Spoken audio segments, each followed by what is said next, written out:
नमस्कार दोस्तों, आप सभी लोगों का फिर से एक बार बहुत बहुत स्वागत है। मेरा नाम कार्तिक भारद्वाज और हम लोग कर रहे हैं सीक्वेंस डिटेक्टर्स को देखने वाले हैं आज। ओके, तो इससे पहले मैंने आप लोगों को बताया था मीरे मूरे मशीन्स क्या होती हैं, उनके कन्वर्जन्स बताए थे। आज बारी है सीक्वेंस डिटेक्टर्स की। ओके, तो मैंने बताया था हम लोग मीले मशीन्स को देखेंगे।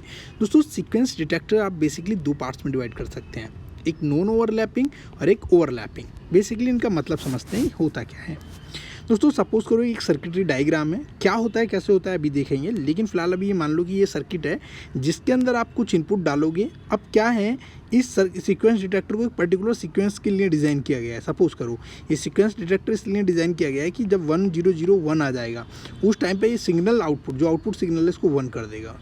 Rest of the time it will become 0 only, but जैसे ही ये सिग्नल डिटेक्ट करेगा कि ये सीक्वेंस आ गया, it will become 1 only. Okay, समझ गए ना आप लोग। तो यहाँ से एक तरफ आप इस सर्किट के अंदर इनपुट फीड करोगे, है ना, और याद रखना जैसे हम लोग लिखते हैं ना 1001, तो जो सर्किट के अंदर से फीड होता है वो हमेशा पहले ये वाली MSB होती है, फिर इसके बाद ये, फिर इसके बाद ये, फिर इसके बाद ये। तो हम इस तरफ से इसको काउंट करते हुए चलते हैं सीक्वेंस को, जब भी काउंट करते हैं, है ना। तो इसमें क्या करते हैं, सीक्वेंस डिटेक्टर के अंदर हम लोग क्या करते हैं, एक बिट ऑफ इसकी बिट्स की एक पूरी सीरीज़ और सीक्वेंसेस को भेजते हैं। जैसे 100 100 1001 ऐसे करके 00, ये मैंने पूरी एक सीरीज़ भेज दी यहाँ पे। तो हम क्या करेंगे, इसको इस तरफ से फीड करेंगे और इस तरफ से वो सीक्वेंस सर्किट चेक करता चला जाएगा, क्या ये सीक्वेंस है तो नहीं है, तो वो 1 कर देगा, नहीं है तो वो 0 रखेगा। इस तरह की कहानी चलती रहेगी। अब समझते हैं सीक्वेंस डिटेक्टर समझ में आया क्या होता है। एक पर्टिकुलर सीक्वेंस को डिटेक्ट करने के लिए बनाया गया सर्किट होता है sequence detector. Okay, come back to the overlapping and non overlapping की इन टर्म्स का मतलब क्या है, लैपिंग क्या होता है, नॉन ओवरलैपिंग क्या होता है।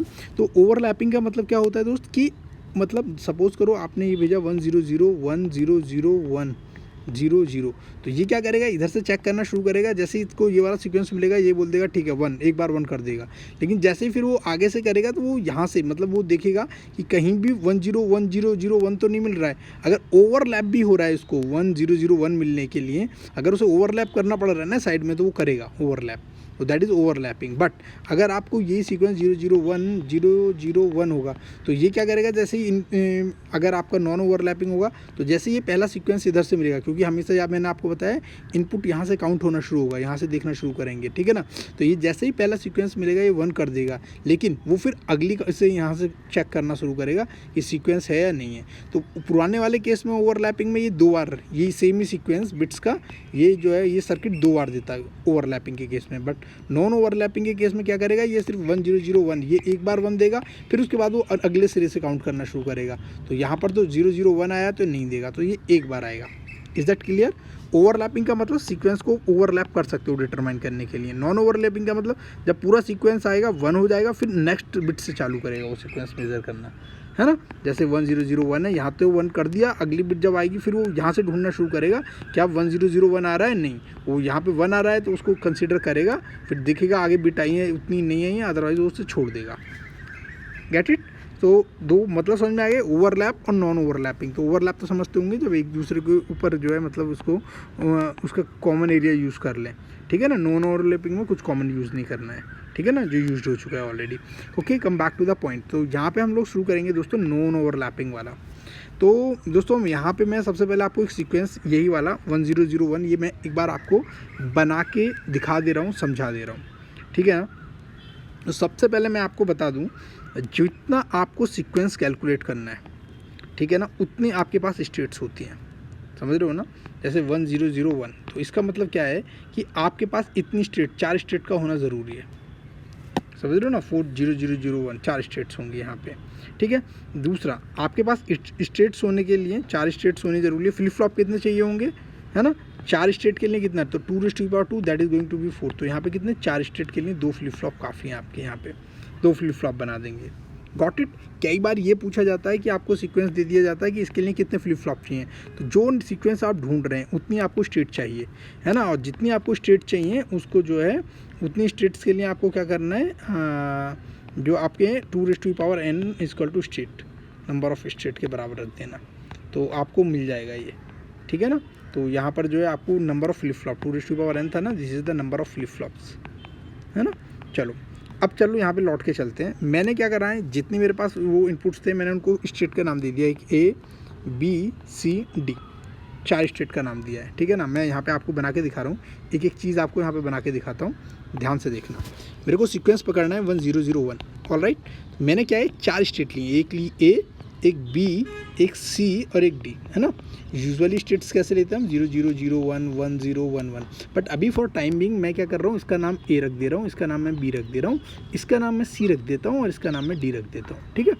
अब करना क्या है, ये क्या है, एक स्टेट से दूसरे स्टेट पे जब जाएगा जब पहली वाली कंडीशन ट्रू हो जाएगी, मतलब जब ए स्टेट पे ये स्टार्ट होगा मेरा यहाँ पे सीक्वेंस डिटेक्टर, जब अगर 0 आएगा तो खुद ही पे रहेगा। जब x इक्वल टू 0 आएगा, है ना, पहले हम इनपुट लिखते हैं फिर उसके बाद आउटपुट लिखते हैं, तो 0 0 पे, यानी जब आपका इनपुट 0 आया आउटपुट भी आपका 0 रहेगा, ये ए स्टेट पे रहेगा, क्योंकि स्टार्ट कहाँ से होना चाहिए, 1 से होना चाहिए। लेकिन जैसे ही 1 आएगा, ठीक है ना, तो ये क्या करेगा, अगली स्टेट पे चला जाएगा, दूसरी वाली स्टेट को चेक करने के लिए चला जाएगा यहाँ पे, है ना, और आउटपुट अभी भी 0 रहेगा। बी स्टेट पे आने का मतलब है 1 आ चुका है, अगर काउंटर यहाँ मतलब आपका सर्किट यहाँ पे पहुँच चुका है इस स्टेज पे, तो इसका मतलब है पीछे से 1 निकल के इधर आ गया है। अब उसके बाद बी पे पहुँचते हैं, बी पे अगर 0 होगा, ठीक है ना, तो 0 होगा तो ये जो है आगे चला जाएगा आउटपुट 0 के साथ, सी स्टेट पे चला जाएगा, ठीक है ना। अब इसके सी पे आने का मतलब क्या है, पीछे से 1 0 आ चुका है, ठीक है। अगली बार क्या है, फिर 0 होगा, आउटपुट 0 के साथ डी स्टेट पे चला जाएगा। डी स्टेट पे आने का मतलब है क्या है, पीछे 1 0 0 आ चुके हैं, ठीक है ना। और अगर 1 आ गया, डी इक्वल टू 1 आ गया, तो फिर से वापस पहली स्टेट पे चला जाएगा, है ना, 1 देते हुए, आउटपुट 1, ये इनपुट है ये आउटपुट है, आउटपुट 1 देते हुए चला जाएगा। अब सवाल आप लोगों का ये आना चाहिए, सर 0 आया तो आगे बढ़ जा रहा था, ये सीक्वेंस मिलता गया तो आप सीधे सीधे चलते चले गए, ठीक है। लेकिन अगर जैसे सपोज करो बी स्टेट पे थे, बी स्टेट पे 0 आया तो सी पे चले गए, है ना, सी स्टेट को चेक करने के लिए चले गए। लेकिन बी पे अगर हमारा जो है 0 की जगह 1 आता तब क्या करते, तब हम इसे वापस से ए पे ले आते 1 0 करके, है ना। 1 इनपुट है, अगर 0 का मतलब इसका मतलब फिर शुरू से काउंट करो, है ना। ये यूज़ होता है नॉन ओवरलैपिंग में खाली। अब जैसे C0 0 0 से डी पे चला गया, लेकिन 1 आता तो क्या करते, वापस इसे ए पे ले आते विद आउटपुट 0, है ना। डी पे क्या है, 1 आया तो ये ए पे चला गया, आउटपुट 0, डी पे 0 आता तो भी ये 1 के ऊपर ही जाता, बशर्ते आउटपुट 0 के साथ, समझ गए। तो इस तरह ये नॉन ओवरलैपिंग बनता है। सेम होगा जो यहाँ पे जो है, यहाँ पर जो मैंने बना के रखा हुआ है आप लोगों के लिए, ऑलरेडी मैंने बना के यहाँ पे डिज़ाइन करके रखा हुआ है। तो अगर आपका जो है यहाँ पर देख लेना, जब 1 आएगा यहाँ 1 0 आएगा, 1 0 0 0 आ जाएगा। अब अगर वही सीक्वेंस 1 0 0 1 फॉलो हो रहा है तो सीधा चलते हुए चले जाओ, जहाँ भी जो सीक्वेंस नहीं मिल रहा है तुरंत आउटपुट, याद रखना ये आउटपुट है ये इनपुट है, ये आउटपुट सॉरी ये इनपुट है, this is output, okay, this is input this is output. तो आउटपुट 1 के साथ तुम्हें ए पे लौटना है, ठीक है ना, और बाकी बीच की स्टेजेस में से सारा ए पे लौट के ले आओ। तो दोस्तों ये कर लेंगे आप लोग ट्राई, प्लीज़ इसकी ना एक स्टेट बना के देखना, कोशिश करो। चलो मैं आपको देता हूँ 1 1 0 0, आप इसको बना के देखना 1 1 0 0 कैसे बनाते हो, ठीक है ना। बहुत ही आसान है बनाना, ठीक है। कैसे बनाएंगे आप लोग, सिंपली मैं अभी बता दे रहा हूँ, 4 स्टेट्स लेना, ए बी सी डी, है ना। 1 आएगा तब ये बी पे जाएगा, फिर इस पे 1 आए, फिर 1 आएगा, फिर यहाँ पे आएगा, फिर 1 1 0, मतलब 0 आएगा तब 0 के साथ, है ना, और फिर इसके बाद इसको वापस से ए पे ले आना। इस तरह करके आप बनाना, खुद ट्राई करना। और चाहो तो नीचे ना मेरा व्हाट्सएप ग्रुप नंबर होगा, उसमें भेज के चेक करा लेना, ठीक है ना, ग्रुप के अंदर कि मेरा सही बना है या नहीं बना है, ठीक है। उसके बाद क्या है, आप ट्राई ज़रूर करना दोस्तों 1 1 0 0 का, है ना, क्योंकि यूट्यूब में तो कमेंट में नहीं लिख सकते हैं आप, तो लेकिन आप क्या कर सकते हो, मुझे व्हाट्सअप वगैरह पे भेज सकते हो, ठीक है ना, देख लेना उसको। Now come back to the point कि अब आपको यहाँ पे इस चीज़ को समझना है। अब जो ABCD रखे थे ना मुझे ट्रुथ टेबल, क्योंकि मैं डिज़ाइनिंग सिखा रहा हूँ आपको, तो उनका आप नाम रख दो, ये A 0 0 है, मतलब ये ए स्टेट है, x इक्वल टू 0 1 पे, ठीक है ना। तो A क्या है 0 0 थी, B क्या है 0 1 थी, है ना, C क्या है 1 0 थी, डी क्या है 1 1 थी, और ये इनके साथ क्या है, इनपुट के 2 पॉसिबल, या 0 होगा या 1 होगा, 0 1 0 1। तो ये क्या है, Q1 Q2 आपके 2 स्टेट्स है, मतलब ये फ्लिप फ्लॉप्स का आउटपुट है, ये इनपुट है आपका, है, दीज आर द स्टेट्स, ठीक है ना। और ऑलरेडी मैंने बता दिया 2 raised to the power n, this is the number of flip flop equal to number of states, कितनी स्टेट्स हैं, इक्वल टू कितना होना चाहिए यहाँ पर जो है कि जितना आपको कोई भी सीक्वेंस डिटरमाइन करने के लिए कहा है, 4 बिट का करने के लिए क्या गया है, तो 4 स्टेट, दैट्स ऑल, ठीक है ना। अब बस यहाँ पे देखना है, अगर आपका जो 0 है तो ये ए पे ही रहेगा, है ना, x इक्वल टू 0 पे है तो ये वापस से ए पे ही रहेगा। लेकिन अगर x इक्वल टू 1 है तो बी पे जा रहा है, तो 0 1 हो जाएगा, ठीक है ना। x ये क्या है, x इक्वल टू 0 है, इसके अंदर बी स्टेज पे देखो 0 है तो सी पे जाएगा, ठीक है ना, 0 है तो सी पे जाएगा, 10 पे जाएगा, है ना, सी का नाम यहाँ पे 10 है, ये 10 है ना, दिस इज सी, ठीक है ना। अब ये 0 1 है, अगर 1 आ रहा है तो ये क्या है, वापस से ए पे चला जाएगा, ठीक है, ऐसे ही सी को 1 0 है, सी पे आ गया, 0 आया है तो आगे चला जाएगा डी पे, 1 1 पे चला जाएगा अगली स्टेट पे, ठीक है ना। 1 0 पे 1 आया है तो वापस से ए पे चला जाएगा, 1 1 पे 0 आया तो भी ए पे 0 पे जाएगा, और 1 1 1 पे आया तो भी 0 पे जाएगा। इसी के साथ आप डी निकाल सकते हो, है ना, जो भी ये नेक्स्ट स्टेट है this is the input of the D, है ना, 0 0 0 1 इस तरह करके यहाँ पे डी के इनपुट्स निकाल सकते हो आराम से, है ना। मैं आप लोगों का ज़्यादा टाइम नहीं ले रहा हूँ दोस्तों, कोशिश कर रहा हूँ इफेक्टिवली आपको कम से कम टाइम में करा दूँ, ठीक है।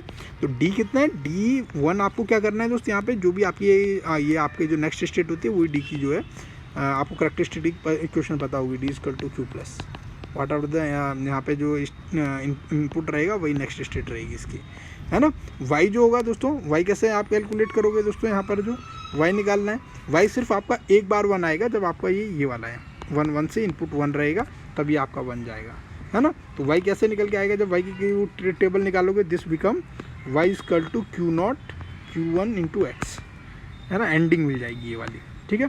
तो अब बना लोगे इसका सर्किट, आपको इन तीनों को सॉल्व करना है by making the use of के मैप, इसकी सर्किट बनाने से पहले, समझ गए। तो मैंने क्या करा, वाई तो निकाल दिया, यहाँ पर देखते हैं आपने कि 1 है, 1 पे ये है तो आपने तुरंत लिख दिया कि भैया ये है इसका इनपुट, ठीक है ना, Q1 Q0 x, okay. D1 निकालने के लिए बस देख लो आपका 1 कितने पे रहा है, ठीक है ना, this is 2 and this is 4, 2 और 4 पे मैंने एक बार इसको यहाँ पे कर दिया। अब मुझे इस टेबल को सॉल्व कर लेना है ना, ये चीज़ निकल के आएगी, ठीक है ना। D0 के लिए मुझे एक बार D0 देख लूँगा यहाँ पे किस पे आ रहा है, 1 एंड दिस इज़ 4, 1 एंड 4 पे, ऑलराइट। अब मैं इसको सॉल्व कर लूँगा यहाँ पे, तो समझ आ गया होगा दोस्तों आपको, यहाँ पे भी समझ आ गया होगा, यहाँ पे भी आपको समझ आ गया होगा, ठीक है ना। D0 कैसे निकालना है, D1 कैसे निकालना है, ऑलराइट। अब आपको क्या करना है, 2 फ्लिप फ्लॉप्स हैं आपके पास, ये D1 जो कि मैंने आपको बताया था फ्लिप फ्लॉप कैसे पढ़ा, 4 स्टेट है तो 2n इक्वल टू 4, तो 2 इक्वल टू 4, तो this is the number of flip flop. तो नंबर ऑफ फ्लिप फ्लॉप्स कितने आपके यहाँ पर 2 हैं, ध्यान रखना, यहाँ पर 2 फ्लिप फ्लॉप्स हैं आपके यहाँ पे, 2 फ्लिप फ्लॉप मैंने बना दिए, एक D1 का सर्किट होगा जो इसके इनपुट में जा रहा होगा, एक D0 का सर्किट होगा।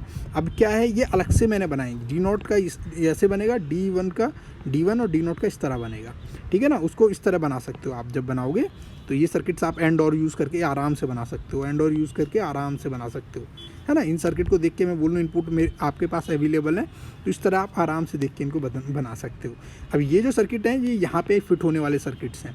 अगर मैं यही सर्किट उठा के मैं यहाँ बना देता ना, तो आपको लगता है क्या बना दिया है, क्योंकि मैं क्या करता, Q0 का Q1 बार लेके जाता, यहाँ से एक इस तार वायर लेके जाता, फिर Q0 लेके जाता, ये Q0 यहाँ से एक लेके जाता, और फिर उसके बाद जो है यहाँ पर X बार लेके जाता है, जो इनपुट है इसको नॉट गेट लगा के मैं यहाँ पे लेके जाता। ये सर्किट बहुत लंबा चौड़ा सा कॉम्प्लिकेटेड हो जाता है, और आपको लगता है बाप रे, ऐसा सर्किट तो हम ज़िंदगी में समझ ही नहीं पाएंगे, है ना, बनाना तो छोड़ ही दो, है ना। कुछ नहीं है, बहुत ही सिंपल सा है, आपने इसको के मैप की हेल्प से शॉर्ट कर लिया कि D1 पे क्या सर्किटरी रहेगी, D0 पे क्या सर्किटरी रहेगी, और उन सर्किटरीज को आपको यहाँ पे फिट करना है, दैट्स ऑलराइट। और उसके बाद क्या है, जो आपका आउटपुट है इनपुट ये Q1 और Q0 के साथ इसका आउटपुट बना देंगे, ऑलराइट ना। तो आसान है ना दोस्तों इसकी डिज़ाइनिंग, है ना। एक बार आप लोग खुद करके देखना दोस्तों, अगर आप ईमानदारी से एक बार खुद कर लोगे ना, you will be highly confident, I am damned sure. और कोई भी पेपर ना इससे अच्छा बन ही नहीं सकता, मतलब एक बार तुमने बनाना सीख लिया ना, तो आप आउटपुट उसमें सिंपली ये बताने के लिए आता है नॉन ओवरलैपिंग है, कितनी बार आउटपुट आपका सिग्नल बन रहा, तो बहुत आसान हो जाएगा उस टाइम पे, ठीक है। तो आज मैंने आप लोगों को नॉन ओवरलैपिंग सिखा दिया है ना। अब मैं नेक्स्ट लेक्चर में आपको सिखाऊंगा यहाँ पर ओवरलैपिंग थोड़ा सा मुश्किल है ना इसके कंपैरिजन में, बट हम सीखेंगे इसको, ठीक है ना। बेसिकली यही है एग्जाम में।